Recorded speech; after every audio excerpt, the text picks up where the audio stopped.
September 11th, 1552.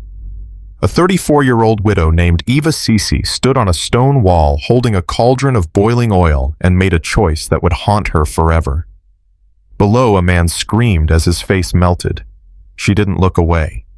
In the tunnels beneath her feet, a young scribe named Boromisa stabbed an enemy soldier 17 times in complete darkness until his hands went numb. For 38 days, 2,000 ordinary people discovered something terrifying about themselves, that when cornered humans don't break, they become something else entirely. Before we talk about heroes, we need to talk about fear. Real fear. The kind that empties your bowels and makes your hands shake so badly you can't hold a weapon. Because that's where this story begins, not with courage, but with 2,000 people who were too terrified to run. István Dobó's hands were steady when he raised the telescope to his eye. That's the first thing you need to understand about him, not that he was brave, but that he'd learned to lie with his body. September 9th, 1552. Dawn. Through the brass lens, the eastern plain disappeared beneath a carpet of men and steel that stretched to the edge of the world. 40,000 Ottoman soldiers, maybe more. The morning sun caught their armor and turned the valley into a sea of blades. Behind him, young Matthias, barely 19, beard still patchy, dropped the water bucket he was carrying. The sound echoed like a gunshot. "Captain Dobó, that can't be." Dobó lowered the telescope. His voice came out flat, empty of everything except calculation. "Ring the bell 3 times, then bar the gates." "Sir, there are still people outside." Farmers from the Dobó turned. His eyes were the color of winter. "Bar the gates." The bell tolled across Eger Valley like a death knell. Inside the fortress walls, 2,000 souls heard it and understood the world had just ended. You're probably wondering why Dobó didn't evacuate. Why he didn't send messengers to Vienna, didn't negotiate, didn't do any of the sensible things a rational man would do. The answer is simple. 3 years earlier, he'd made a promise to himself. And that promise was about to cost him everything. 3 years before the siege, 1549. The War Council in Budapest had laughed when Dobó presented his plans. Reinforce Eger, that backwater fortress. Count Balassa had smirked, wine staining his mustache. The Ottomans will never push that far north. You're paranoid, Captain. Dobó had stood there silent, holding architectural drawings that no one wanted to see. That night he'd burned the rejection letter in his fireplace and spoken to the empty room. "When they come, and they will come, you'll wish you'd listened." He'd arrived at Eger with 100 men and authorization for nothing. For 3 years he'd turned that crumbling medieval fortress into something else. He'd packed the stone walls with earth to absorb cannon fire, dug tunnels beneath the foundations, trained farmers to load muskets, stockpiled gunpowder in quantities that made the local priest nervous. People thought he was insane, now watching 40,000 enemy soldiers deploy siege equipment across the valley. Dobó allowed himself one bitter smile. I was right. And that's the worst kind of victory. The emergency council meeting lasted exactly 12 minutes before it exploded. Father Ferenc slammed his palm on the oak table, making candlesticks jump. "You're condemning these people to death. We need to evacuate the women and children, send riders to Vienna. Vienna is 6 days away." Dobó's voice could have cut glass. "By the time a messenger reaches the border, this fortress will be Ottoman territory or a pile of ash. Probably both." Cosma. The merchant stood up, his face flushed, sweat beading on his forehead despite the cool morning air. "Then we negotiate. We offer tribute gold, whatever they don't want gold." Dobó leaned forward, both palms flat on the table. When he spoke again, his voice dropped to something that wasn't quite a whisper, but felt like one intimate, terrible honest. "Listen to me very carefully. The Ottoman Empire doesn't need our gold. They need the road to Vienna, and we're standing in it. We are not people to them. We're an obstacle. And you don't negotiate with obstacles, you crush them." Silence swallowed the room. In the corner, Gurgly Boromisa, 22 years old, ink permanently staining his fingers, raised his hand like a schoolboy asking permission to speak. "Captain, I need to know. His voice cracked. How long can we hold? Dobó looked at him. Really looked at him. This soft-handed scribe who'd fled Ottoman raids in the south 3 weeks ago, who still flinched at loud noises, who'd probably never killed anything larger than the spiders in his manuscripts. Honestly, I have no idea. Someone gasped. Dobó continued, his tone unchanged. But I know what happens if we run. They'll hunt us down in the fields like rabbits. Your wives will be raped in front of you. Your children will be sold in slave markets in Constantinople. Your daughters will disappear into harems where they'll forget their own names.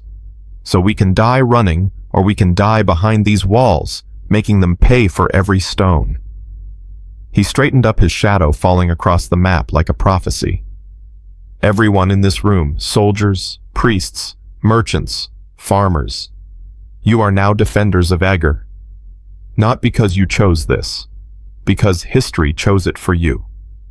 Father Ferentz's voice came out strangled. Most of these people have never been in battle. They're civilians. There are no civilians anymore. Dobó cut him off. There's only people who fight and people who die, sometimes both. Here's what the history books don't tell you. That night, 43 people tried to escape over the walls. Dobó's men caught 37 of them. He didn't execute them. He put them on wall duty, front line, no rotation. He understood something that most commanders don't fear can be weaponized if you're cruel enough. That evening, Dobó ordered every able-bodied person to the main courtyard. 2,000 faces stared back at him, pale, exhausted. Some still holding children. A few were crying already. He didn't give them a speech about glory or God or the righteousness of their cause. He gave them the truth. Tomorrow morning, the Ottoman artillery will open fire. They have 28 bronze cannons. Each one fires a stone ball weighing as much as a full-grown man. The sound will be so loud you'll think the world is ending. You'll want to hide. You'll want to run. Don't. A woman in the crowd started sobbing. Dobó's voice softened, but only slightly. When the walls breach, and they will breach, trained Ottoman soldiers will pour through. Janissaries, the best infantry in the world. They've conquered empires. You are farmers and bakers and mothers who've never held a weapon. Someone shouted from the back, "Then why are we staying?" Dobó smiled. It wasn't a comforting expression. Because you know something they don't. You know every stone of this fortress, every tunnel, every corner, every hiding place. This is your home. And when they come through those walls, you won't fight like soldiers. You'll fight like animals defending their young. Not because you're brave, but because you're too terrified to do anything else. He let the silence stretch. Some of you will die. Most of you, probably. But if we hold, if we make them bleed so badly that they turn away, then Europe will know that the Ottoman Empire can be stopped, that ordinary people armed with nothing but desperation can stand against an army. From somewhere in the middle of the crowd, a woman's voice rang out.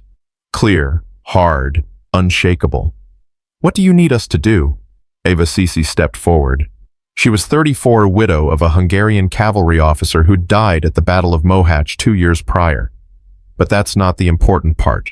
The important part is what happened after. That night, Dobó found her organizing a group of women near the armory. She was showing them how to lift cannonballs without dropping them on their feet. Eva, a word. She followed him to a quiet corner of the battlement. Below, the Ottoman campfire spread across the darkness like fallen stars, thousands of them stretching beyond sight. I'm putting you in charge of the women's auxiliary, Dobó said. 140 women. They'll carry ammunition, tend wounds, and operate the oil cauldrons on the walls when the assault begins. Eva nodded once. Understood. There's something else. Dobó hesitated the first time all day he'd shown uncertainty. If the walls are breached, if Ottoman soldiers make it into the courtyard, your women need to know how to kill, not defend. Kill. Eva turned to face him. In the torchlight, her eyes looked carved from stone. Captain, do you know how my husband died? Mohács, I know. Do you know how? Dobó said nothing.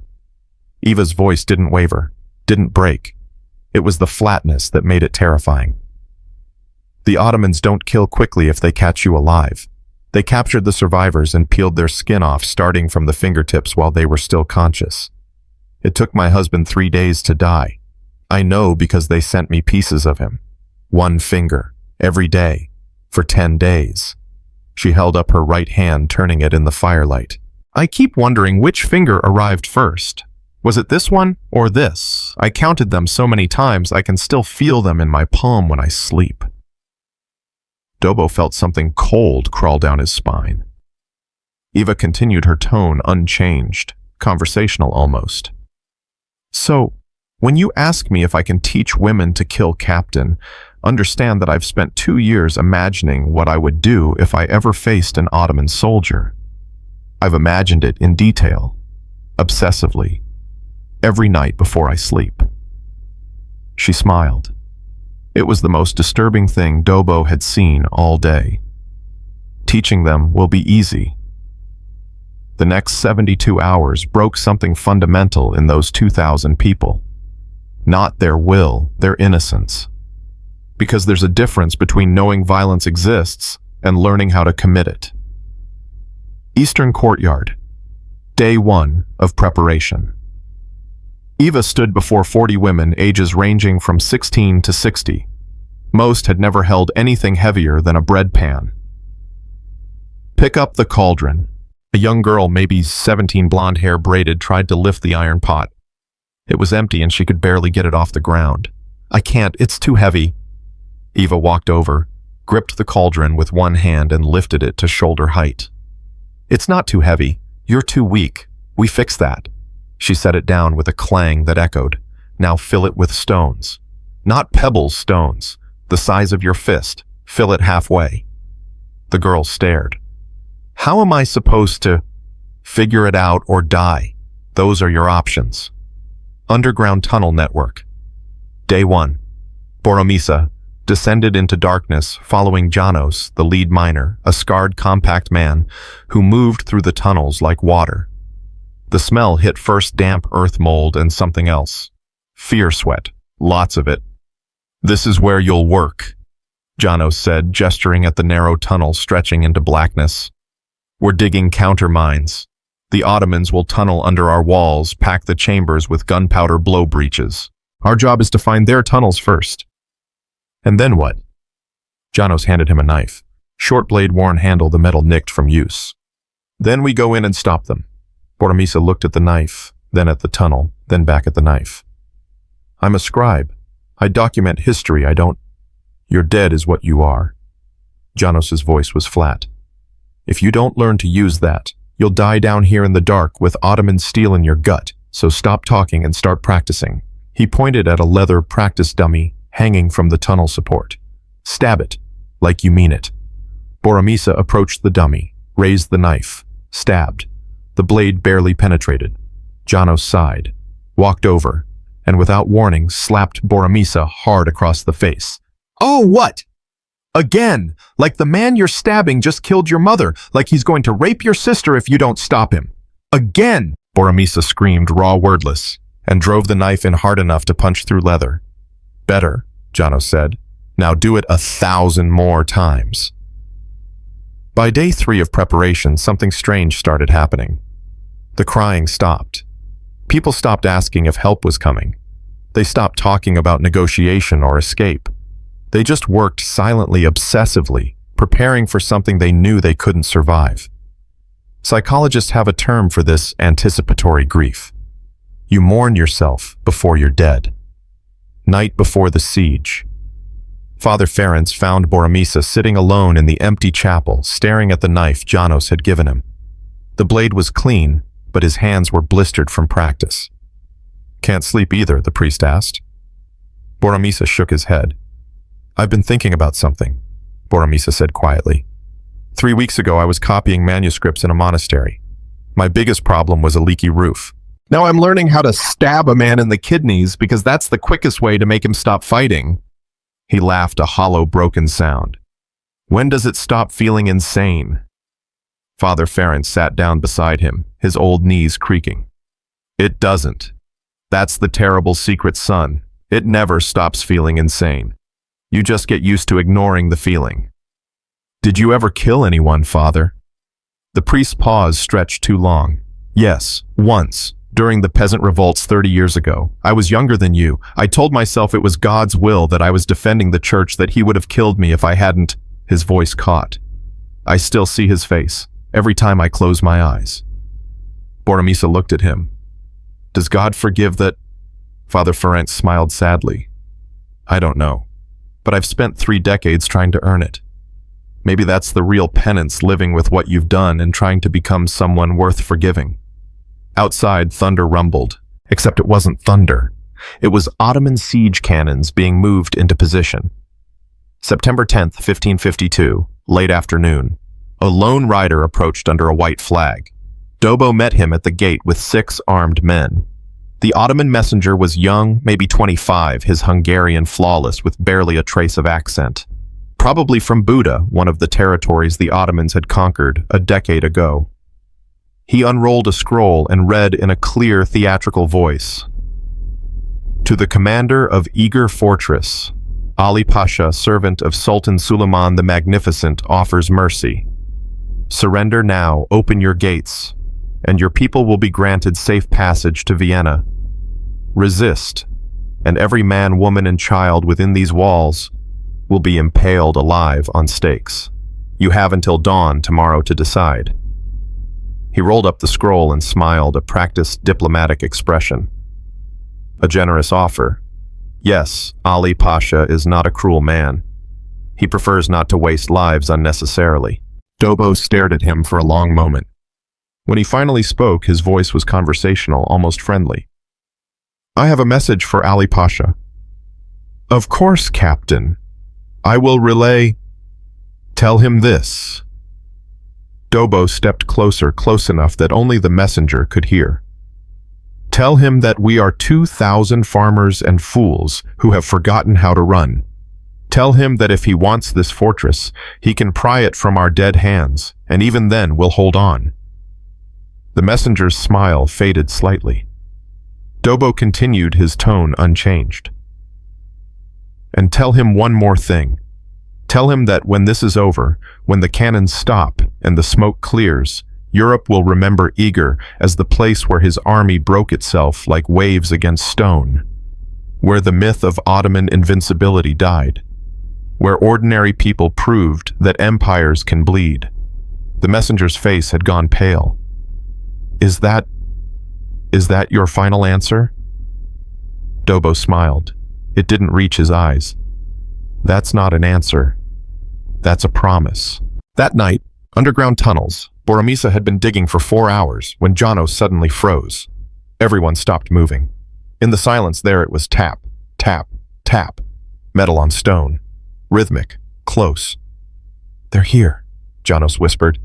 Other side of this wall, maybe 3 feet. Boromisa's heart tried to climb out of his throat. His hands were shaking so badly he could barely grip the knife. The 6 men in the tunnel set down their tools and drew weapons, knives, cudgels, a short sword someone had smuggled down. Tap, tap, tap. Closer now. Boromisa could hear voices, muffled Turkish, someone laughing at a joke he'd never understand. Janos looked at each man in turn. When his eyes reached Boromisa, they held something that might have been pity. First time is always the worst, he whispered. After that, it's just mechanics. Crack! The earth wall collapsed inward in a spray of dirt, and hell followed. What happened next lasted maybe 90 seconds. But if you ask any of the survivors, they'll tell you it felt like hours. Time does strange things in darkness when you're fighting for your life. Shapes poured through the breach, 4, 5, maybe 6 Ottoman miners, just as surprised as Eger's defenders. Someone screamed. Boromisa never found out which side. A shape lunged at him in the darkness. Boromisa swung his knife blindly. It connected with something soft. Hot liquid sprayed across his face, copper-tasting thick. He stumbled backward, slipped in mud that wasn't mud, went down hard. Weight landed on top of him. Hands found his throat. Squeezed. His vision started to tunnel. Somewhere in his fading consciousness, he remembered Janos's words, the kidneys. Strike fast, strike deep. Boromisa drove the knife upward into the darkness, into the weight crushing him. Once, twice, 3 times, 4. The hands loosened. He kept stabbing. 7, 8, 9 times. The body collapsed on him, twitching. He kept stabbing. 13, 14, 17. Until someone pulled him off Janos, saying words Boromisa couldn't hear over the ringing in his ears. When Janos finally got a torch lit, the tunnel looked like a slaughterhouse. 6 Ottoman miners lay dead. 3 of Eger's defenders weren't moving. Blood covered everything, the walls, the floor, the living. Boromisa sat against the tunnel wall, staring at the knife in his hand. It was covered in something dark and sticky. So were his hands, his face, his clothes. Janos crouched beside him. "You did good, scribe." Boromisa's voice came out strange, distant, like it belonged to someone else. "I counted. I stabbed him 17 times. The knife broke on the 18th. That's normal. First time you don't trust the body to stop, so you keep going. When does it get easier?" Janos stood up, offering his hand. "It doesn't. You just get better at lying to yourself about it." September 10th, 1552. Midnight. Eva Cece stood on the eastern wall with 3 other women, all of them staring at the Ottoman camp, spread across the valley below. 40,000 campfires, maybe more. Like someone had pulled down the stars and scattered them across the earth. Beside her, Ilona, a baker's wife, 31, mother of 2, was shaking despite the warm night air. "I can't do this," Ilona whispered. "I keep thinking about my children. What happens to them if I—" "Your children are behind you." Eva cut her off. "In the cellar. If we break, if the Ottomans get through, your children will be slaves in Constantinople by winter. Is that what you want?" "No, but Then tomorrow when they come through those walls, you won't hesitate. You'll pour the oil and you'll watch them burn, and you'll remember this conversation when you wonder if you're a good mother." Ilona looked at her, tears streaming. "How do you do it? How do you just turn off the fear?" Eva stared at the campfires for a long moment. "I don't. I just found something I'm more afraid of than dying." "What?" "Living as a slave." At 4:00 a.m. on September 11th, 1552, István Dobó returned to the northern wall for the last time as a man who'd never commanded a siege defense. By sunrise, he'd be someone else entirely. That's what war does. It doesn't kill you, it replaces you with a stranger wearing your face. The Ottoman camp was stirring. Thousands of torches moving in pre-dawn darkness like fireflies. The sound of 40,000 men preparing for battle carried across the valley. Armor creaking, weapons being sharpened, war drums beginning their slow, deliberate rhythm. Boom, boom, boom. Each beat you could feel in your chest, in your bones, in your teeth. Behind Dobó, Eger's defenders took their positions in silence. No one was giving speeches anymore. No one was praying aloud. They just stood at their posts and waited. Eva Cece climbed up beside him, carrying 2 cauldrons of oil suspended from a wooden yoke across her shoulders. She set them down carefully and stared at the gathering darkness across the valley. "How many will they send in the first wave?" Dobó raised his telescope, counting formations. "All of them." As the first light touched the horizon, the Ottoman war drums intensified. Boom, boom, boom, the heartbeat of an empire preparing to crush an insect. Dobó drew his sword slowly. The steel caught the dawn light like captured fire. Behind them, someone started singing. An old Hungarian folk song, older than kingdoms, older than wars. One voice became 5, then 20, then 200, a defiant chorus rising from the walls like smoke from a pyre. And across the valley, 40,000 men began to march. Dobó turned to face his defenders, farmers and widows, and priests and boys pretending to be men. He thought about giving a speech, decided against it. Instead, he raised his sword and spoke 3 words, "Make them remember." At 5:47 a.m., September 11th, 1552, the first Ottoman cannon fired. The siege of Eger had begun. And in that moment, 2,000 ordinary people discovered something terrifying about themselves, that courage isn't the absence of fear, it's what fear becomes when it has nowhere left to run. The first wave hit at sunrise, and nothing would ever be the same. The sound hit before the impact. a deep, resonating roar that compressed the air itself. Dobó felt it in his jaw, his sternum, the cavity behind his eyes. Then the northern wall exploded. Stone fragments the size of human heads shrieked past his face. The defender standing 3 feet to his left simply ceased to exist there. One moment, a red mist, the next. Dobó didn't flinch, couldn't afford to. 2,000 pairs of eyes were watching him. "Hold positions." His voice cut through the chaos like a blade. "Do not abandon your posts." The second cannon fired. Then the third. Then all 28 opened up in a coordinated symphony of destruction that turned morning into apocalypse. Welcome to September 11th, 1552, the day the world learned what 2,000 ordinary people could endure. Eva Cece pressed herself against the battlement as a cannonball screamed overhead, close enough to feel the wind displacement. Beside her, young Ilona was crying, not sobbing, just tears streaming silently down her face, while her hands mechanically prepared the next cauldron of oil. "How long?" Ilona's voice was barely audible over the bombardment. "Until they stop." Eva didn't take her eyes off the Ottoman positions. "Or until we're dead, whichever comes first." Another impact. The stone beneath their feet shuddered like a living thing in pain. "I need you to promise me something," Ilona said suddenly. "If I die today, if something happens, my children are in the west cellar. Maria and Tomas, 9 and 6. Promise me you'll..." "Stop." Eva's hand shot out, gripped Ilona's wrist hard enough to bruise. "You're not dying today. You know why. Because if you die, who pours the oil, who protects those children? Me. I'm one person. I need you alive and functional, not planning your funeral." She released Ilona's wrist and forced eye contact. "So stop thinking about dying and start thinking about killing. That's the only promise that matters now." The bombardment intensified. Stone dust filled the air until breathing became an act of will. Somewhere in the chaos, someone was screaming a raw, endless sound that eventually faded into silence. The cannons fired for 6 hours without pause. In the tunnels below, Boromisa learned that darkness has textures. There's regular darkness, the absence of light. Then there's the darkness of being buried alive, where the earth presses against your skin and every breath tastes like grave dirt. He'd been underground for 3 hours when the bombardment started. The tunnel ceiling shook with each impact, sending dirt cascading down. Support beams creaked ominously. Janos, somehow still calm, was measuring something with a piece of string stretched between 2 stakes driven into the tunnel floor.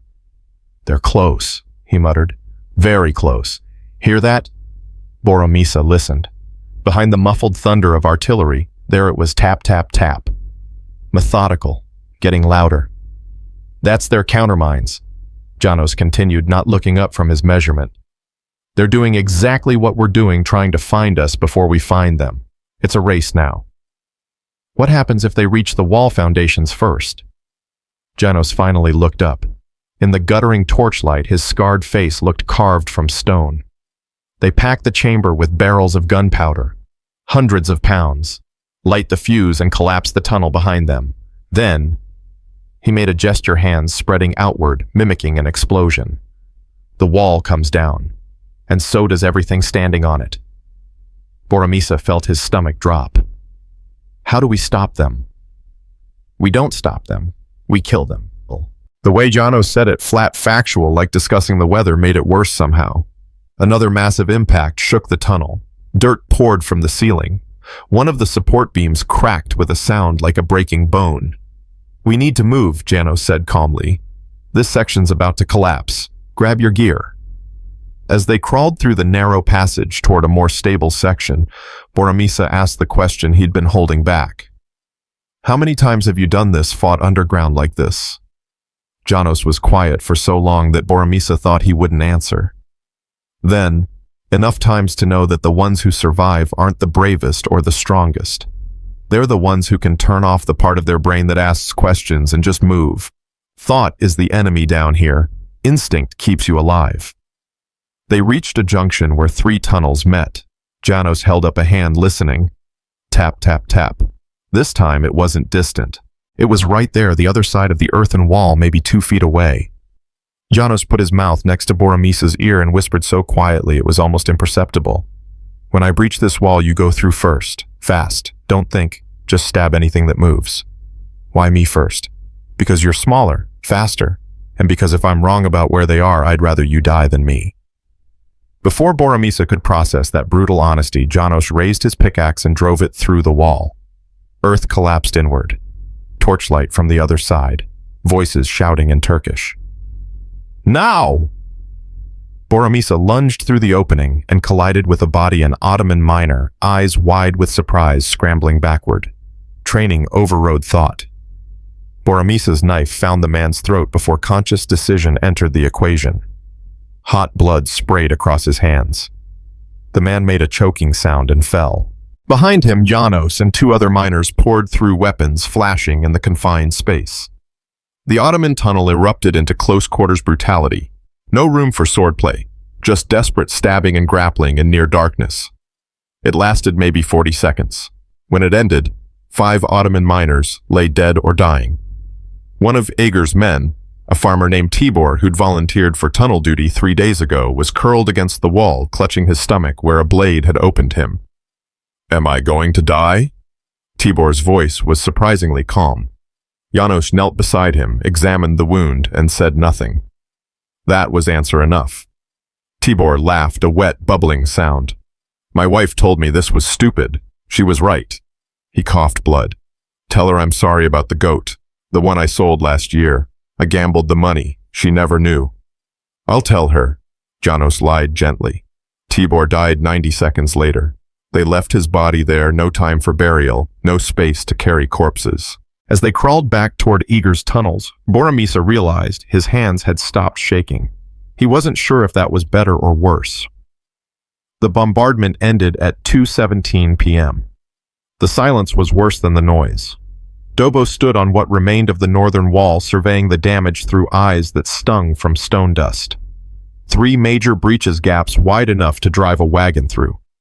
The outer bailey completely destroyed. The well tower a pile of rubble. And approaching across the valley floor, the first assault wave. Janissaries. 5,000 of them moving in perfect formation. The elite infantry of the Ottoman Empire, men who trained from childhood to kill, who'd conquered kingdoms, who'd never known defeat. Count off, Dobó shouted. Section commanders report casualties. The numbers came back like a funeral procession. 43 dead from the bombardment, 72 wounded. Multiple sections undermanned or commanded by hastily promoted farmers who'd never led anyone before. Mathematics didn't lie. They'd lost nearly 15% of their effective force, and the battle hadn't even started yet. Father Ferenc appeared beside him, his priest's robes torn and blood-stained. Captain, the hospital is overflowing. We're running out of clean bandages, and... He stopped seeing what Dobó was looking at. Dear God, that's... 5,000 Janissaries, Dobó finished. And this is just the first wave. Ali Pasha is testing us, seeing if we'll break. Will we? Dobó didn't answer immediately. Below, Eva Cece was organizing her women at the breach points, cauldrons, positioned weapons, distributed hasty barricades erected from rubble. I don't know, Dobó finally admitted. Ask me in an hour. The Janissaries advanced in complete silence. No war cries, no shouting, no drums. Just 5,000 men moving forward with mechanical precision weapons, ready, eyes forward. That silence was more terrifying than any sound could have been. At 200 yards, Ottoman archers opened fire. The sky darkened with arrows. Defenders ducked behind crenellations and makeshift shields. The man next to Dobó took an arrow through the eye and tumbled backward without a sound. At 100 yards, Eger's defenders started firing back. Muskets cracked. Crossbow bolts hissed. It was like throwing pebbles at an avalanche. At 50 yards, Dobó drew his sword and raised it high. Hold! Every eye turned toward him. Hold! The Janissaries were 30 yards away now. 20. You could see their faces, grim professional, already anticipating victory. 10 yards. Now! Hell erupted from Eger's walls. Musket volleys at point-blank range. Crossbow bolts. Stones. boiling oil cascading down in steaming waves.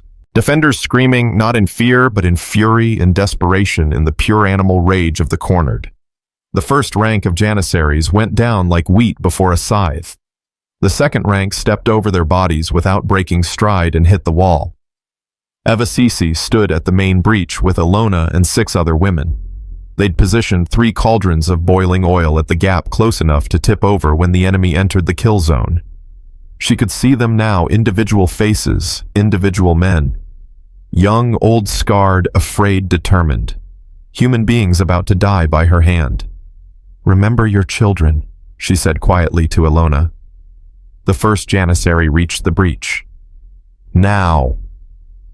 All 3 cauldrons tipped simultaneously. 400 pounds of boiling oil poured into the gap like liquid fire. The screaming started immediately, inhuman sounds that would haunt Eva's dreams for the rest of her life. Men writhed and burned their skin coming off in sheets. Others behind them tried to retreat, but were pushed forward by the press of bodies behind them. Eva picked up her spear, just a sharpened pole really, and drove it into a burning man trying to climb over his dying comrades. Once. Twice. She'd lost count after 7. Beside her, Ilona was crying again, but her hands kept working mechanically, stabbing downward with her own makeshift spear, pushing back the tide with trembling arms. "I can't," Ilona sobbed. "I can't keep." An Ottoman soldier burst through the flames, uniform, burning face, a mask of agony and rage. He raised his sword at Ilona. Eva threw her entire body weight behind a thrust that caught him in the chest. The impact jarred her arms. The man looked at her with surprise more than pain, blood bubbling from his lips, and fell backward into the flames. Eva grabbed Ilona's face, forced eye contact. "You can, because if you don't, your children die. So stop thinking and fight." The battle at the breach lasted 4 hours. It's important to understand what 4 hours of close-quarters combat means. Your arms stop working from exhaustion. Your hands are so covered in blood you can't grip weapons properly. The ground becomes so slippery with gore that standing upright becomes difficult, and the smell burning flesh, opened bowels, fierce sweat, and death becomes so overwhelming that breathing feels like drowning. But the worst part, eventually the horror fades into routine. Stab, push, step over the body, repeat. Humans have an infinite capacity to normalize the abnormal when survival depends on it. By hour 3, Eva had stopped seeing faces, just targets, obstacles to be removed, problems to be solved with sharpened steel. Is that what monsters are made of? Or heroes? She genuinely didn't know anymore. At 6:43 p.m., something changed. The pressure at the breach suddenly lessened. The wave of attackers pulling back instead of pressing forward. Dobó, fighting at the eastern gap, noticed it immediately. "They're retreating," someone shouted triumphantly. "No," Dobó said quietly. "They're regrouping." He was right. Across the battlefield, Ottoman officers were pulling back their men, reforming ranks, treating wounded. The first assault was over. Eger had held. The cost 137 defenders dead, 209 wounded. Multiple wall sections on the verge of complete collapse. Ammunition depleted by 40%. Medical supplies nearly exhausted. And it was only day 1. That evening, as the sun set and cast long shadows across fields now littered with Ottoman dead, Dobó gathered his remaining commanders in what was left of the war room. No one spoke at first. They just sat there, covered in blood and filth, staring at nothing. Finally, Father Ferenc broke the silence. How many did they lose? Dobó had been counting. Conservative estimate 2,000, maybe more. 2,000. The priest laughed, a hollow, broken sound. "We killed 2,000 men today, and it didn't even slow them down." "It did more than that," Dobó countered. "It showed them we won't break easily, that every meter of ground will cost them blood. That's worth more than you think." "Is it?" Eva's voice cut through the room. She'd cleaned her face, but her hands were still stained dark. "Because from where I'm standing, we traded 137 lives to prove a point. How many more points can we afford to make?" Dobó met her eyes. "As many as it takes." That's not an answer. That's a prayer. Right now, prayers are all we have." The argument was cut short by young Matthias bursting through the door out of breath. "Captain, the tunnels. There's been a collapse in Section 7. Multiple men trapped, and—" He swallowed hard. "We can hear them digging on the other side. The Ottomans. They're close." Every head turned toward Boromisa, who'd been sitting silently in the corner, still wearing his tunnel-stained clothes. "How close?" Janos asked, suddenly alert. "Close enough to hear voices," Matthias replied. Janos stood up, checked his weapons, and looked at Boromisa. "Ready for round 2, scribe." Boromisa didn't trust his voice. He just nodded. As they headed toward the tunnel entrance, Eva called after them, "Boromisa, wait." He turned. She crossed the room and pressed something into his hand. A small wooden cross on a leather cord. "I took this off one of the dead Janissaries today. Turns out some of them were Christian once boys taken from conquered territories, converted, trained to fight their own people." She met his eyes. "I don't know if that makes killing them easier or harder, but I thought you should know what you're fighting, not monsters, just men who had their choices taken away." Boromisa looked at the cross. It was warm from her hand. "Why are you telling me this?" "Because someone needs to remember that before this started, everyone down there was somebody's son. Somebody's brother. Maybe that matters. Maybe it doesn't. But someone should remember." In the tunnels beneath the fortress, Boromisa and Janos's team moved through darkness so complete it had weight. They'd been crawling for 20 minutes when Janos suddenly stopped, held up a fist. Everyone froze. Tap, tap, tap. But this time, it wasn't pickaxes. It was something else. Rhythmic, but different. Almost like hammering, Janos whispered. "They're not mining. They're building something." "Building what?" Janos's face in the guttering torchlight looked ancient. "A powder chamber." The implication hit Boromisa like cold water. If the Ottomans successfully packed a chamber with gunpowder beneath the wall foundations and detonated it, an entire section of fortress would simply cease to exist, along with everyone standing on it. How long do we have? Until they light the fuse could be hours, could be minutes. We need to find that chamber and collapse their tunnel before they're ready. They pressed forward, following the sound. The hammering grew louder. Voices in Turkish casual conversation, someone laughing at a joke. Just men doing a job, unaware death was crawling toward them through the earth. Boromisa thought about Eva's words. Somebody's son. Somebody's brother. He gripped his knife tighter. The tunnel intersection came up suddenly, their passage intersecting the Ottoman mine at a right angle. Through the gap, Boromisa could see torchlight shadows moving and stacked against the far wall barrels. Dozens of them. Gunpowder. Janos made quick hand signals. "You 3 left side. You 2 right. Boromisa with me. On my mark." Boromisa's heart hammered against his ribs. His hands were slick with sweat. Janos caught his eye and mouthed, "Breathe." Then he burst through the opening and hell followed. The fighting was worse than before. More men, less space, and the knowledge that one stray spark could detonate enough gunpowder to vaporize everyone in both tunnels. Boromisa found himself grappling with an Ottoman miner. Older man, gray beard, terrified eyes. They went down together, rolling in the dirt, each trying to bring a blade to bear. The man was stronger, heavier, pushing Boromisa's knife away from his throat. In Turkish, the man gasped something, probably a prayer, maybe a plea. Boromisa thought somebody's father. Then he remembered Maria and Tomas in the west cellar, Ilona crying on the wall, Eva's hands stained with the blood of men she'd killed to protect people she'd never met. He stopped thinking. The knife found the man's throat. Hot blood. Choking sounds. The weight going slack. Boromisa pushed the body off and stood shaking as Janos and the others finished clearing the tunnel. "The powder." Janos gasped. "We need to—" A hissing sound cut him off. Everyone froze. In the corner, partially hidden behind barrels, a lit fuse burned merrily toward a powder keg. Someone had lit it during the fight, a last desperate act of revenge. "Run!" Janos screamed.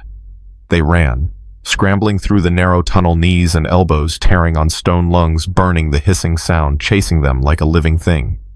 Boromisa was 10 feet from the junction when the world exploded. The concussion wave picked him up and threw him forward like a child's toy. His ears popped, his vision went white, then black, then nothing. He woke to hands dragging him, muffled voices, the taste of blood and earth. Someone was shouting his name, but it sounded underwater, distant. When his vision cleared, he was above ground, night air cold on his face. Giannis's scared visage hovered above him. "Hear me, Boromisa, can you hear me? Did we?" His voice came out as a croak. "Did the wall?" "Still standing. The blast collapsed their tunnel and ours. Sealed it completely. They can't get through that way now." Janos grinned, wild, exhausted, slightly mad. "We did it, scribe. We actually did it." Boromisa tried to sit up and immediately vomited. When the heaving stopped, he lay back and stared at the stars. "How many of ours made it out?" Janos's smile faded. "3, including you." That meant 4 dead, 4 more names added to the list, 4 more families that would never be whole again. "Was it worth it?" Boromisa asked the stars. No one answered. But in the distance, Ottoman drums had begun again. Boom, boom, boom, the promise of tomorrow's assault. In the fortress hospital, Father Ferenc worked by candlelight, stitching wounds that would probably kill their owners anyway from infection. A young soldier, couldn't have been more than 17, grabbed Ferenc's wrist. "Father, am I going to die?"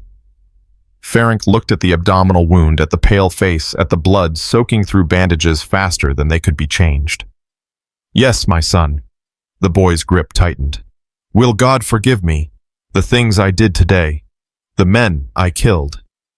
Ferenc set down his needle and took the boy's hand properly.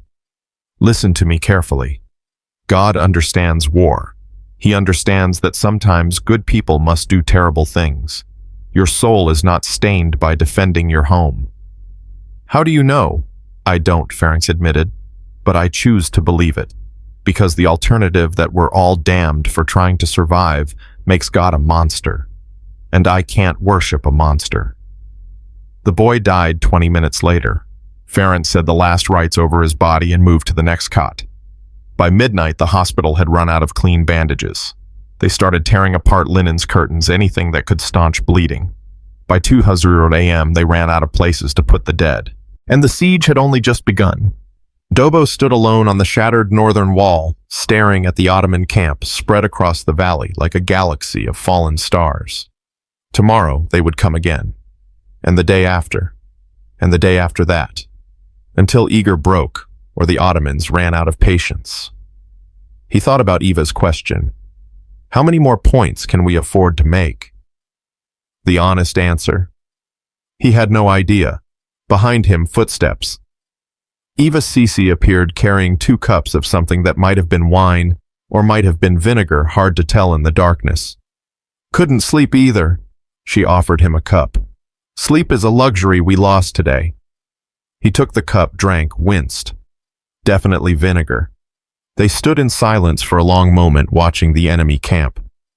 "How many did we lose total?" Eva finally asked. 243, dead or too wounded to fight. So we're down to what, 1,700, 1,650? Close enough. Eva laughed bitterly. "And they still have 38,000. The mathematics don't work, Dobó.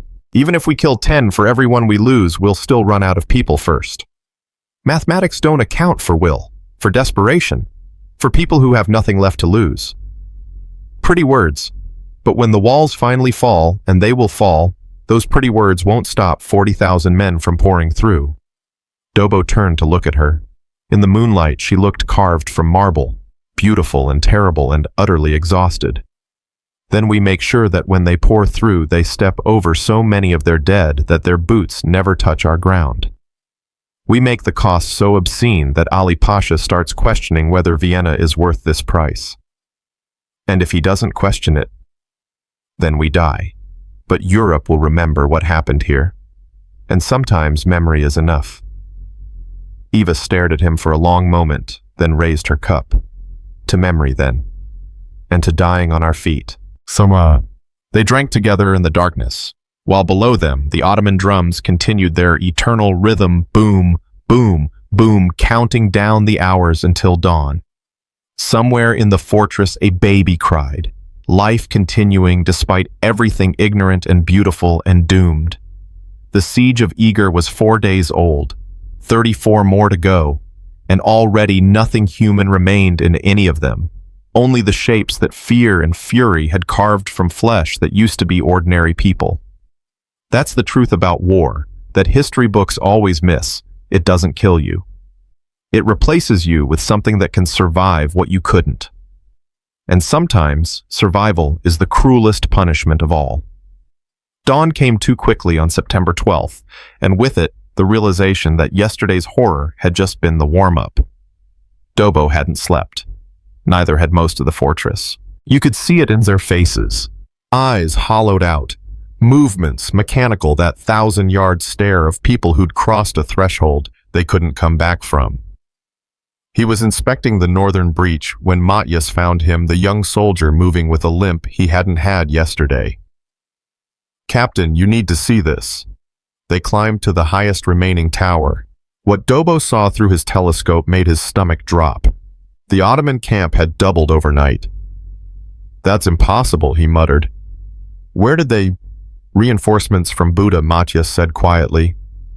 A runner got close enough to hear them talking. Ali Pasha requested additional siege equipment. They brought it. Dobó counted the new artillery positions. 12 more cannons, plus what looked like siege towers, massive wooden structures on wheels tall enough to overtop Eger's walls. When did military history become relevant to farming? The voice came from behind them. Boromisa, emerging from the tower stairwell, his clothes still caked with tunnel dirt and dried blood. "It became relevant," Dobó replied without lowering the telescope. "The moment 40,000 men decided your farm was in their way." Below in the courtyard, Eva was training a new group of women, younger ones, teenagers mostly, whose mothers had died in yesterday's fighting. She wasn't gentle about it. "Again!" Her voice carried up to the tower. "You think the Ottomans will give you a second chance because you're tired again." A girl who couldn't have been more than 15 struggled to lift a bucket of stones. Her arms were shaking so badly the bucket wobbled. "I can't—" Eva crossed the distance in 3 strides and backhanded her across the face. The crack echoed off stone walls. The girl staggered, eyes wide with shock. "My name is Eva Cece," Eva said, her voice deadly calm. 2 days ago, I watched my best friend die with an arrow through her throat. She was holding a bucket just like that one. When she fell, the bucket spilled, and 15 men died because we didn't have ammunition at that breach. So when I say lift it again, you lift it. Or you can leave right now, and I'll find someone who wants to live." The girl's face hardened. She bent down, gripped the bucket, and lifted it to shoulder height. Her arms shook violently, but she held it. "Better," Eva said. "Now hold it for 5 minutes. Then we do it again." Watching from above, Father Ferenc crossed himself. "She's becoming cruel." "She's becoming necessary," Dobó corrected. "There's a difference." "Is there? Because from where I'm standing, we're turning into the thing we're fighting against." Dobó finally lowered the telescope and looked at the priest. "No, Father. The thing we're fighting against chose to invade. We're choosing to survive. If you can't see the difference, then you've spent too much time in the chapel and not enough time on the walls." The second bombardment began at 7:00 a.m. This time they had 39 cannons instead of 28, and they'd learned from yesterday. Instead of spreading fire across multiple sections, they concentrated everything on a single point. The northern wall already weakened from yesterday's assault. The sound was apocalyptic. Ilona crouched behind a stone buttress, with her daughter Maria pressed against her chest, hands clamped over the girl's ears. Each impact made them both flinch, even though they were 300 feet from the target. "Mama, I'm scared." "I know, baby, I know." "Is Papa coming back?" Ilona's husband had died yesterday, crushed, when part of the eastern wall collapsed. She hadn't told Maria yet. Hadn't found the words. Wasn't sure words existed for this. Papa's fighting in another section. He can't come right now." Maria looked up at her with 9-year-old eyes that somehow understood the lie. "He's dead, isn't he?" The breath went out of Ilona's lungs. She pulled Maria tighter. "Yes." "Are we going to die too?" Before Ilona could answer, Eva appeared around the corner, moving fast, 3 other women behind her carrying cauldrons. Ilona North Wall, they're concentrating fire. We need everyone who can pour oil up there now. Ilona looked at her daughter, at Eva, at the choice that wasn't really a choice. Maria, go to the west cellar. Find Thomas. Stay with the other children. Do not come out until someone you know comes to get you. Do you understand? But Mama, go. Maria ran, and Ilona stood up, legs unsteady, and followed Eva toward the sound of destruction. The northern wall was dying. You could feel it through your feet, the stone foundations groaning with each impact. Hairline cracks spreading like spider webs, mortar dust raining down in streams. Dobó stood at the breach, counting shots, calculating trajectories, doing the mathematics that would tell him when the wall would fail completely. His estimate, 2 hours, maybe 3. We need to evacuate this section, someone said. Cosma the merchant, somehow still alive, his fine clothes now unrecognizable under layers of filth. Evacuate to where? Dobó shot back. Behind this wall is another wall. Behind that is the keep. Behind that is nothing. There is no evacuate. There's only hold or die. Then we should negotiate while we still... Dobó grabbed Cosma by the throat and slammed him against the wall hard enough to rattle teeth. Listen very carefully. Every time you say that word, negotiate, you make everyone around you weaker. You put doubt in their minds. Doubt gets people killed. So either shut your mouth or I'll throw you over this wall myself and let you negotiate with the Janissaries. Your choice. He released Cosma, who slumped down, gasping. No one else suggested negotiating. The wall collapsed at 9:47 a.m. Not all at once, that would have been merciful. Instead, it went in stages. First, a large crack appeared running vertically for 30 feet. Then a chunk the size of a wagon broke free and tumbled inward. Then the crack widened, stone grinding against stone with a sound like the earth screaming. Finally, a section of wall approximately 40 feet wide simply ceased to exist, collapsing into a massive ramp of rubble that led directly into the fortress interior. The Ottoman war drums immediately intensified. Boom, boom, boom, boom. Here they come, Dobó said quietly. This time it wasn't 5,000. This time it was 12,000, 3 full waves, one after another, designed to overwhelm through sheer mass. And at the front, something new siege towers rolling toward the walls, their tops level with Eger's battlements packed with soldiers, ready to pour directly onto the ramparts. Eva positioned her women at the new breach, 20 of them, including Ilona, standing in a rough semicircle around the gap. Each held either a spear or a knife. Behind them, cauldrons of oil positioned on makeshift stands that would tip with a pull rope. Remember, Eva said, voice calm despite the approaching thunder of 12,000 men, they expect you to run. So when they come through, you hold. Not because you're brave, because running is how you die tired. The first wave hit the breach like a tidal force of steel and fury. Eva pulled the first rope. Oil cascaded down. Men screamed. But there were so many of them that the burning bodies just became a ramp for the next wave. Second rope. More oil, more screaming. Still they came. A janissary made it through the flames, uniform smoking, face twisted in pain and rage.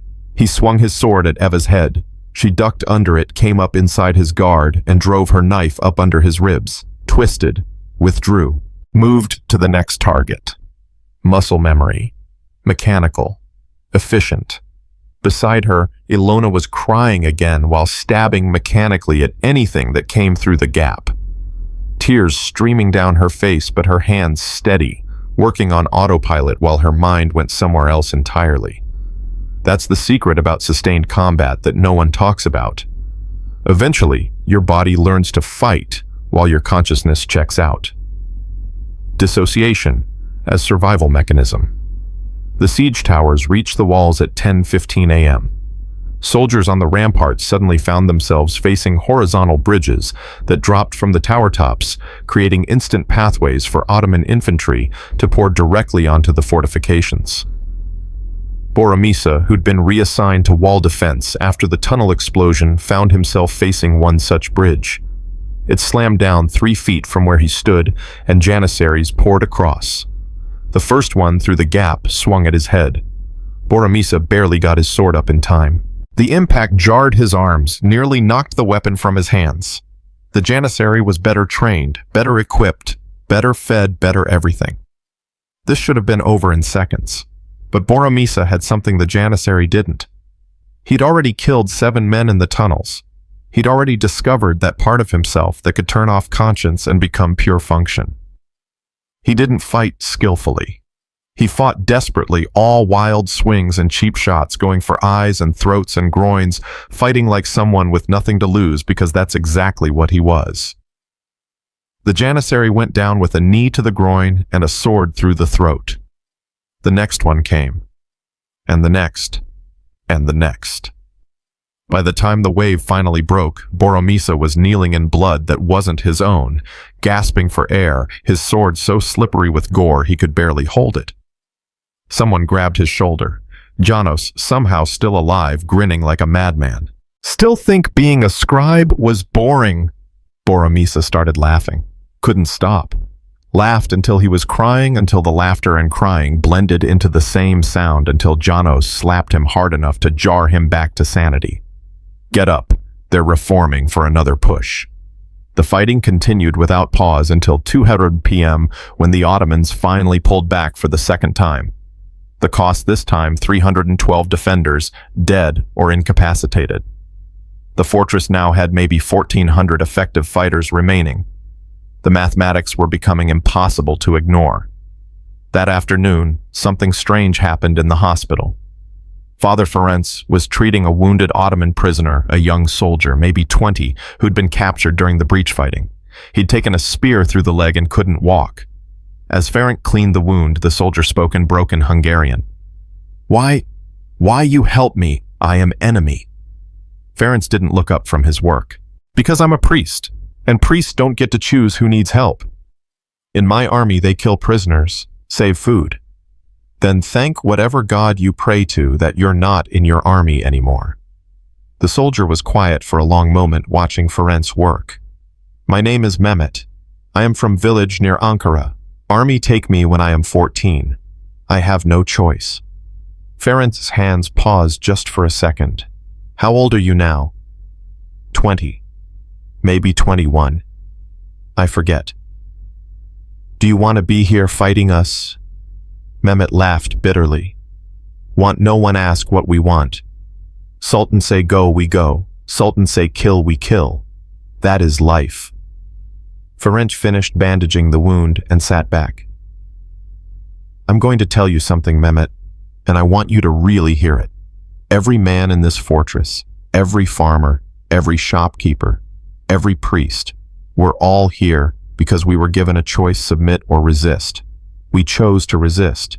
That choice might kill us. Probably will. But at least we made it. What is point you cannot win? Too many of us. Maybe, but we'll die free. Can you say the same?" Mehmet had no answer for that. Later that evening, Dobó made his rounds of the walls. What he found disturbed him more than the casualty reports. People were running out of reactions. He'd see a soldier standing at his post staring at nothing, completely unresponsive, until physically shaken. Others were jumpy, spinning at every sound, hands trembling so badly they couldn't load muskets.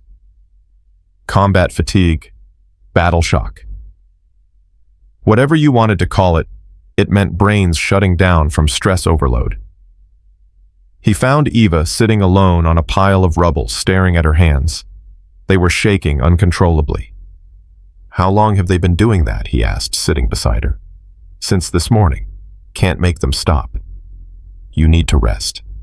"Can't. The girls need me to." "Eva." He put a hand on her shoulder.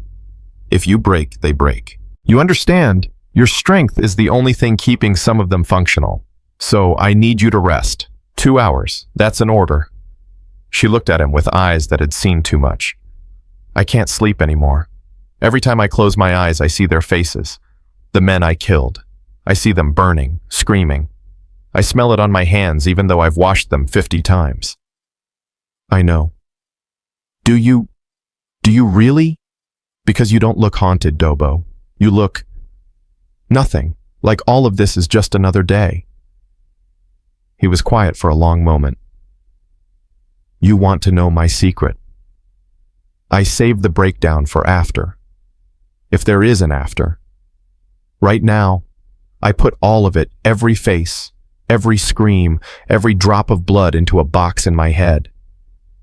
I lock that box, and when this is over, assuming I live, I'll open it and let it destroy me. But not now. Now I just need to function. That's not healthy. No, but it works. Eva laughed a broken sound. We're all going to be so damaged if we survive this. Yes, but we'll be alive to be damaged. That's something. They sat in silence, watching the Ottoman camp. The fires seemed closer tonight, brighter, like the darkness was shrinking. Dobó. Yeah. Do you think we can actually hold, really? He didn't answer immediately. When he finally spoke, his voice was barely above a whisper. Ask me tomorrow. But tomorrow came with a twist that none of them saw coming. September 13th, third day of the siege, dawn. Matyas burst into the command post where Dobó had finally allowed himself an hour of rest. Captain, you need to see this. On the walls, they found defenders pointing at the Ottoman camp. Something was happening. Movement. Formations shifting. Dobó raised his telescope and felt his blood go cold. They were building something enormous. Not siege towers, those were already in use. This was different. Massive wooden framework, dozens of workers scale that didn't make sense unless... They're building a ramp, he said quietly. A what? A siege ramp. They're going to pile earth and timber and rubble until they have a structure that rises above our walls. Then they'll march entire formations directly over our defenses. Cosma, still sporting bruises from yesterday's confrontation, spoke up. How long will that take?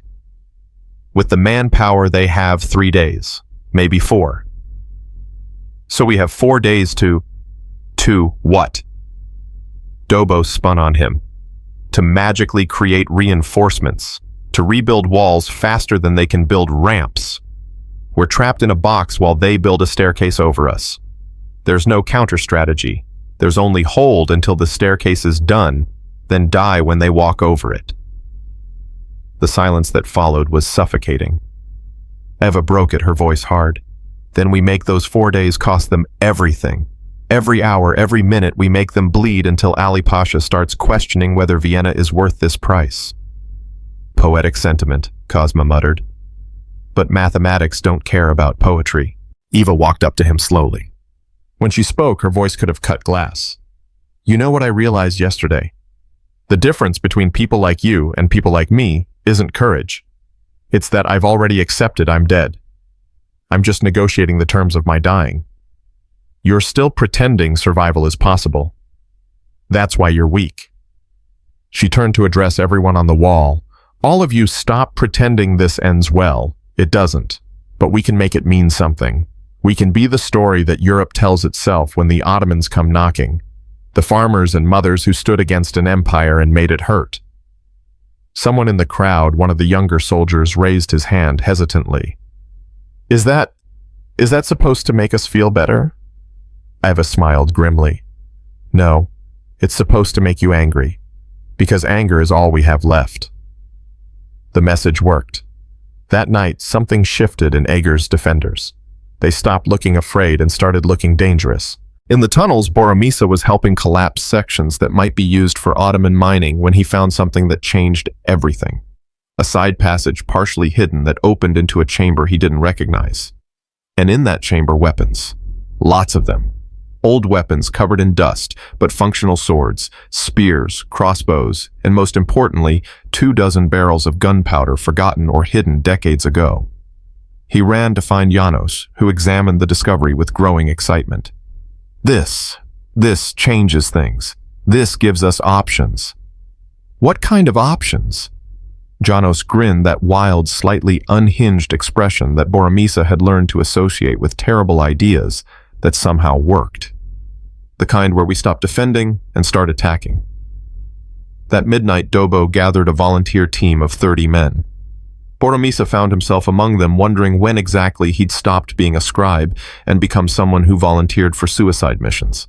The plan was insane: tunnel under the Ottoman siege ramp construction plant the newly discovered gunpowder and collapse the entire structure before it could be completed. This will work exactly once, Dobó explained. After this, they'll post guards dig counter tunnels, make it impossible. So we need to make it count. Questions. Just one, Boromisa said. How do we get out after lighting the fuse? Dobó met his eyes. Fast. They descended into the tunnel network at 1:00 a.m. The digging took 3 hours, silent, back-breaking work through hard earth, every man knowing that one sound could bring Ottoman guards down on them. When they finally broke through into the foundation of the siege ramp, they found themselves in a massive timber framework.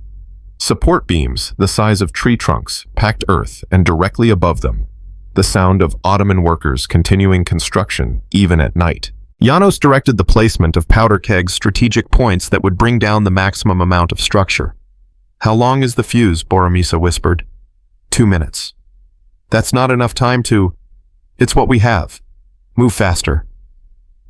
They planted the last keg at 4:23 a.m. Dawn was maybe an hour away. János looked at the 30 men crammed into the tunnel. When I light this, you run. Don't help anyone who falls. Don't look back. Just run. Understood. 30 nods. He lit the fuse. The run back through the tunnels was the longest 2 minutes of Boromisa's life.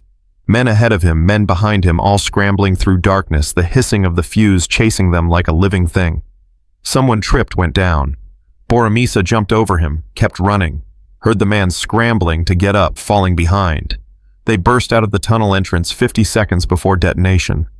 30 men had entered. 26 emerged. The explosion, when it came, was felt throughout the fortress.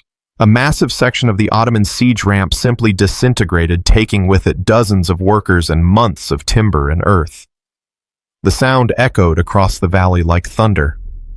From the walls, defenders cheered for the first time in 3 days. But Dobó knew this wouldn't stop them. It would only make them angrier. As dawn broke, the Ottoman drums began again, but this time there was something different in their rhythm, something that sounded like fury. Dobó stood on the wall watching tens of thousands of soldiers beginning to form up and realized they'd just kicked a hornet's nest. They're going to come today with everything they have, he said quietly. Everything. This is it. Eva appeared beside him, her perpetually shaking hands somehow steady now. Good. I was getting tired of waiting. Below in the courtyard, the defenders of Eger took their positions one more time. Fewer now, exhausted, traumatized, but still standing. And across the valley, 40,000 men began to march.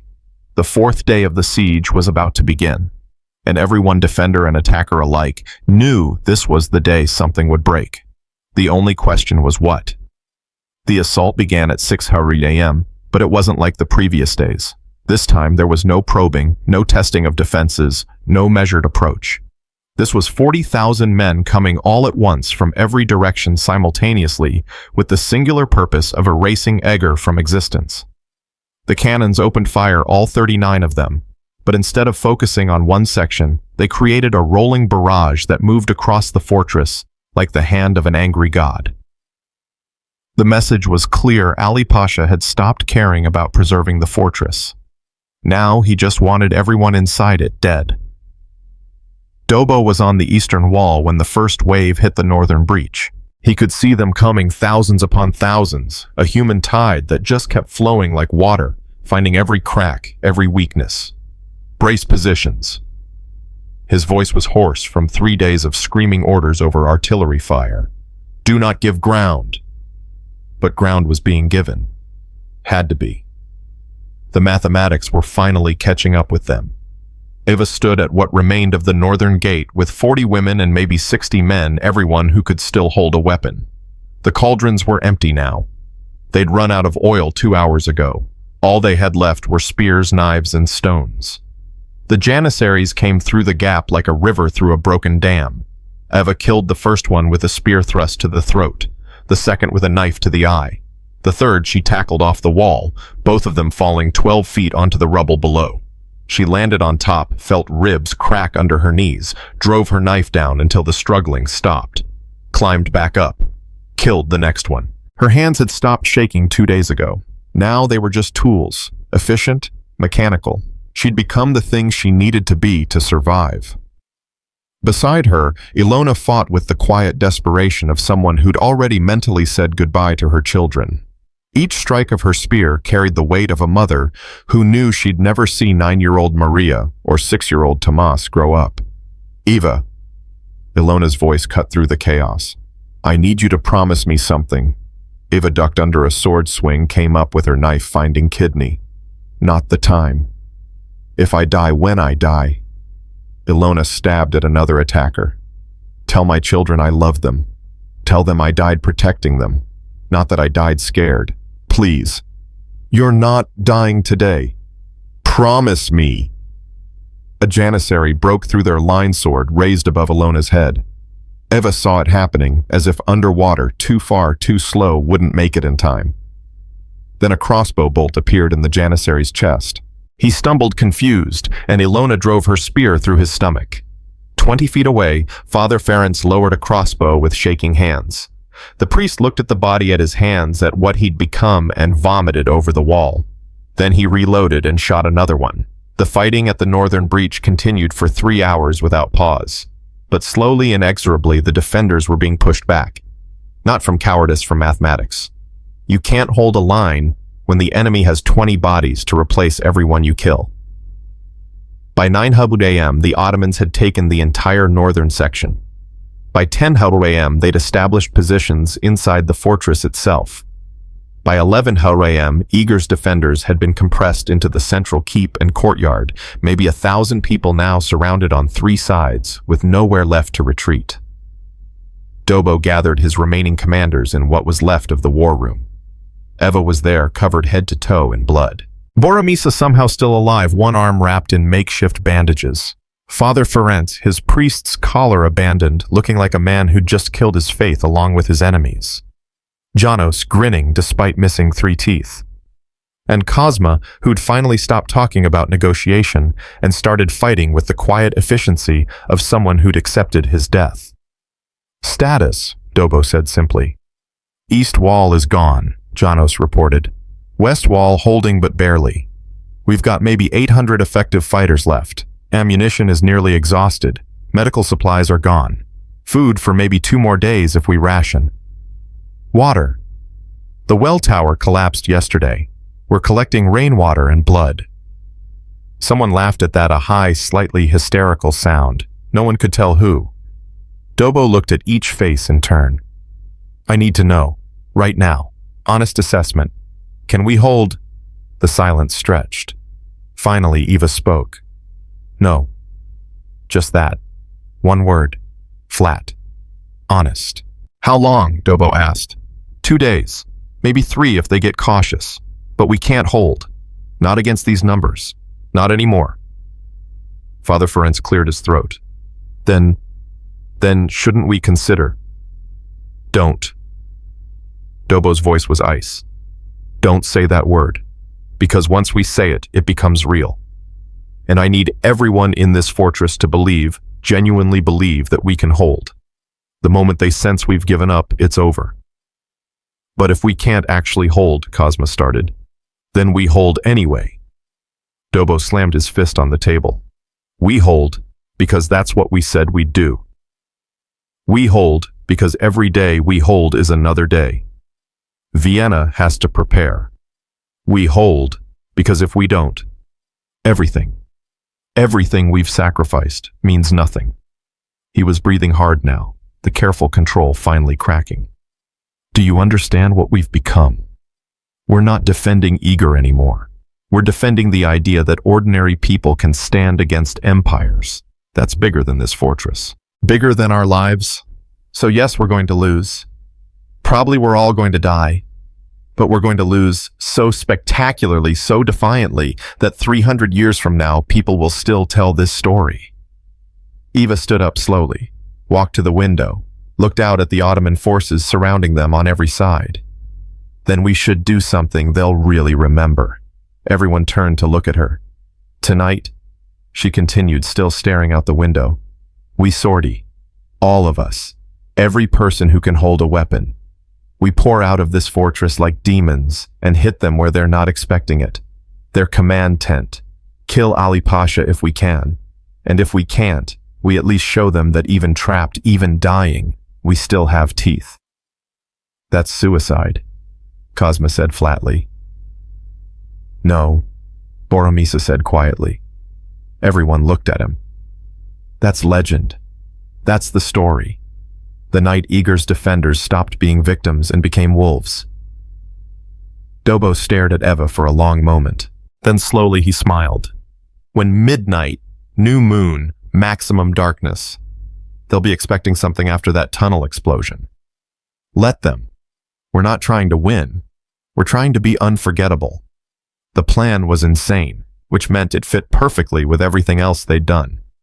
That afternoon, while Ottoman forces consolidated their positions in the captured sections of Fortress Eger's defenders, prepared for something that had no precedent in siege warfare, the besieged attacking the besiegers.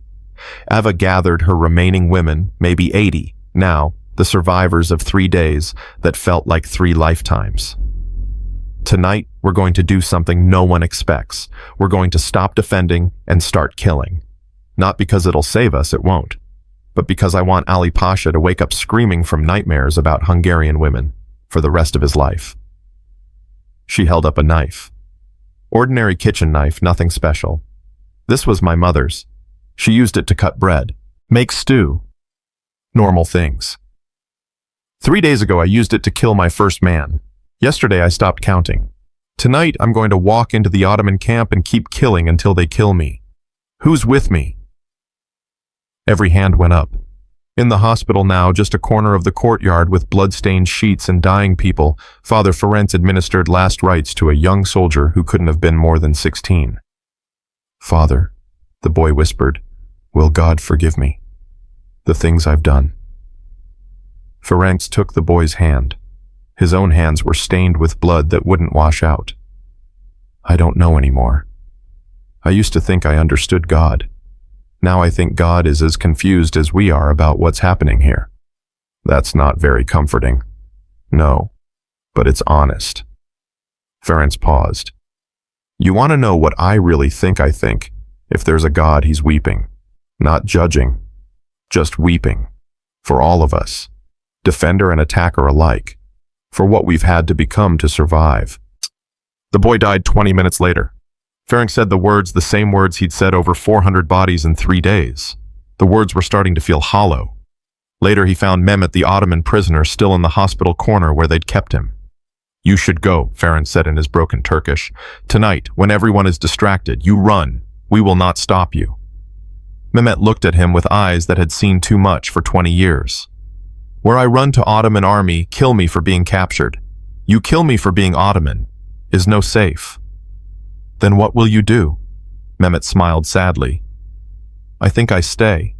I think maybe I die with you. At least then I choose my death. Ferenc sat down beside him. You know what's strange?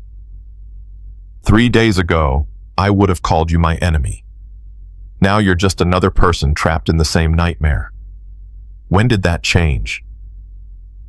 When we both realize we are not enemies. Just pieces on board controlled by kings and sultans who will never stand where we stand.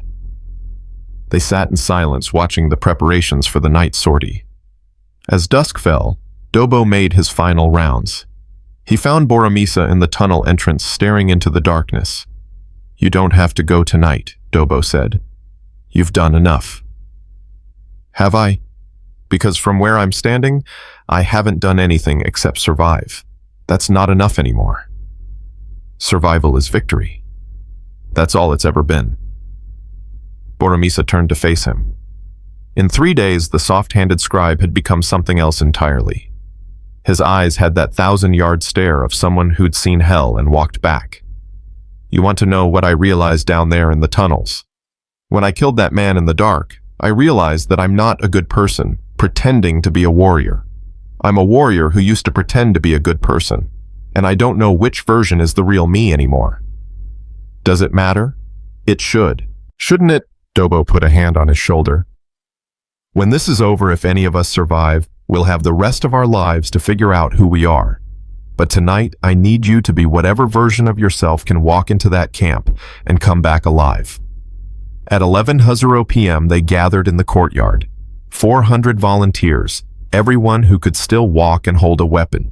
Men and women, young and old, soldiers and civilians, all of them knowing this was likely suicide, all of them going anyway. Dobó stood on a piece of rubble to address them. He didn't shout, didn't need to. Everyone was silent. I'm not going to lie to you. Most of us will die tonight, maybe all of us. But here's what I want you to understand. For 3 days, we've been on defense, reacting, surviving. Tonight, we attack. We take the fight to them. We show them that even broken, even defeated Eger still has claws. He held up a torn piece of red cloth, the same banner that had flown over the fortress when the siege began.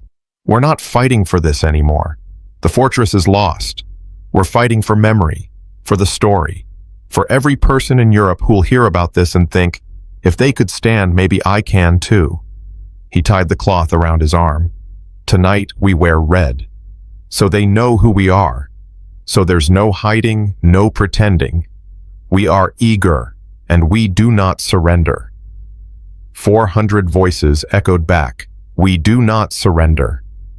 At midnight, the gates opened. What happened next has been debated by historians for centuries, but the contemporary accounts agree on the essentials. 400 defenders poured out of Eger like wolves from a cave, hitting the Ottoman siege lines with a ferocity that bordered on supernatural. They divided into 4 groups. Eva led the western attack, targeting supply depots. János took tunnels to emerge behind Ottoman artillery positions. Boromisa went with a team targeting the command section, and Dobó led a central thrust designed to create maximum chaos. The Ottomans, having just captured most of the fortress, were not expecting an attack from the defenders they'd just beaten. That confusion bought Eger's forces maybe 10 minutes of pure chaos before organized resistance began. Eva's group hit the supply depot like a hammer. They didn't try to hold ground, just burned everything they could reach and kept moving. Grain stores went up in flames. Water barrels smashed open. Medical supplies scattered. An Ottoman officer appeared shouting orders. Eva killed him with her mother's kitchen knife, the one she'd been carrying for 3 days, the one that had killed more men than she could count. "Keep moving," she screamed. "Don't stop." But they had to stop. Eventually, the Ottomans rallied. Superior numbers and training began to tell. Ilona went down with a sword through her stomach. She looked at Eva with surprise more than pain. "Tell my children." "I know." Eva gripped her hand. "I'll tell them. I promise." Ilona smiled, then died. Eva had maybe 3 seconds to grieve before the next attacker came. She killed him with Ilona's blood still warm on her hands. Boromisa's group actually made it to the command area, a massive tent complex where Ottoman officers planned their assaults. They couldn't get to Ali Pasha himself, too many guards, but they killed 7 officers and burned enough maps and documents that Ottoman operations would be disrupted for days.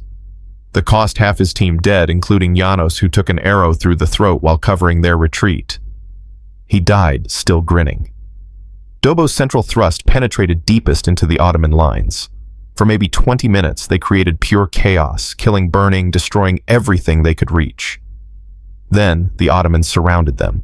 What followed was the kind of fighting that ends up in history books. Dobó and his remaining 40 defenders formed a circle and fought in every direction simultaneously. No retreat, no surrender, just standing and fighting until they couldn't anymore. One by one they fell.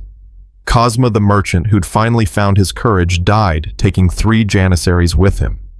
Father Ferenc killed 6 men before a spear took him in the back. His last words were, "Forgive me." Young Matthias, who'd dropped that water bucket on the first day, died defending Dobó's flank.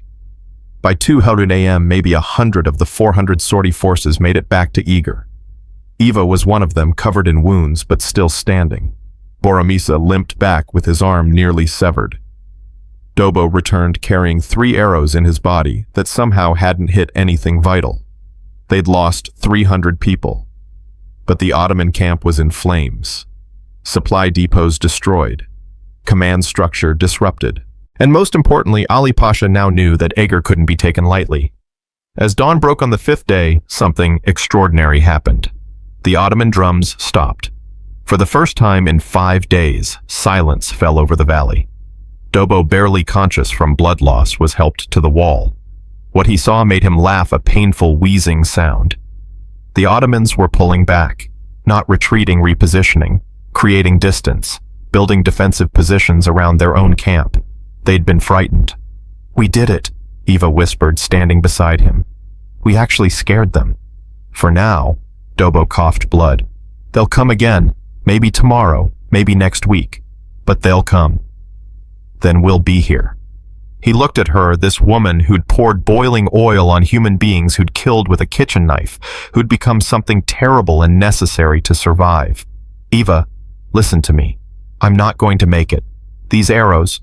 "Shut up. You're fine." "I'm not. But that's okay. Because we proved something. We proved that..." He collapsed. Eva caught him, lowered him gently. Father Ferenc, somehow still alive despite the spear wound, came running. "He's alive, barely. We need to get him to the hospital." As they carried Dobó away, Eva stood alone on the wall, looking at the Ottoman camp in the distance. Behind her in the courtyard, maybe 600 defenders remained. That's what was left of the original 2,000. But they were still standing. A young girl approached her, Maria Ilona's daughter. "Miss Eva, where's my mama?" Eva knelt down, took the girl's hands in her blood-stained ones, and told her the truth. Told her that her mother died bravely, that her last words were about her children, that she'd kept her promise. Maria cried. Eva held her, and in that moment understood why they'd fought. Not for glory, not for God, not even for Hungary. For this. So that 9-year-old girls could grow up in a world where empires didn't get to crush everything in their path without paying a terrible price. As the sun rose on the 5th day, a white flag appeared from the Ottoman camp. A messenger approached the gate. This time the message was different. Ali Pasha requests a meeting to discuss terms. Eva read the message and smiled that terrible smile she'd learned over 5 days of horror. "Tell Ali Pasha that Captain Dobó is indisposed, but the defenders of Eger accept his offer to discuss terms, with one condition." "What condition?" "He comes to us, inside our walls, and sits where we can look him in the eye when we tell him no." The messenger left. An hour later, he returned. "Ali Pasha agrees.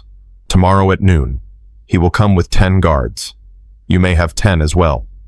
That night, as the defenders prepared for what would come next, Boromisa found himself in the chapel. He was holding Eva's mother's kitchen knife. She'd given it to him before the sortie. "Why?" he'd asked. "Because when I die," she'd said, "I want you to make sure it means something. Tell people about this knife, about what it became, about how an ordinary tool for cutting bread became a symbol of resistance." He looked at it now, the blade nicked and stained the handle, worn from 3 days of killing. In 300 years, someone would find this knife in a museum in Budapest. The placard would read, "Kitchen knife belonging to Eva Cece, defender of Eger. Used to kill an estimated 27 Ottoman soldiers during the siege of 1552. But Boromisa didn't know that yet. He just knew that ordinary things had become extraordinary, and ordinary people had become legends. The meeting was scheduled for tomorrow, but everyone knew the real question wasn't whether they'd negotiate. It was whether they'd survive long enough to get there, because the Ottomans, having been humiliated by a midnight sortie, were preparing something massive, and Eger had maybe 400 functional defenders left. The mathematics were finally impossible to ignore.